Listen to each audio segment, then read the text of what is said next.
দেখা যাচ্ছে প্রথমে আছে m-2 6 2 m-3 ম্যাট্রিক্সটি ব্যতিক্রমী হলে m এর মান কত। এখানে ক অপশন আছে -1, -6, খ অপশন আছে 1, -6, গ অপশন আছে 6, -1 আর বড় গ অপশন আছে -1, -6।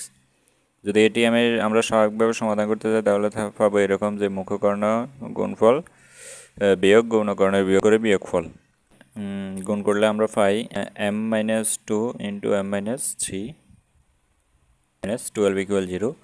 পরবর্তীতে দুটা ব্র্যাকেট গুণ করলে পাই m² -3m -2m + 6 -12 = 0। পরবর্তী লাইনে m² -5m -6 = 0।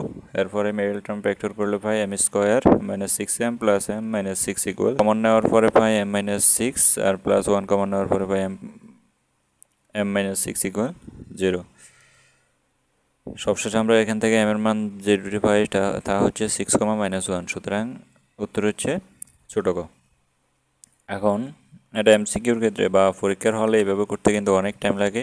তাই যদি আমরা শর্টকাট নিয়মে দেখি, সহজ নিয়মে দেখি, তাহলে এইভাবে করা যায় যে এখানে প্রথমে m এর সাথে আছে কত -2 আর পরের m এর সাথে আছে -3 মুখ্যকর্ণের। এখন যদি -2 আর -3 যোগ করি তাহলে কত হয় -5। -5 এর বিপরীত চিহ্ন বিশিষ্ট সংখ্যা হচ্ছে +5।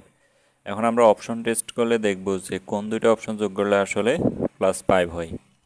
তাহলে এখানে কতে যোগ করলে হয় -7, তাহলে এটা বাদ। খতে যোগ করলে হয় -5, এটা হবে না।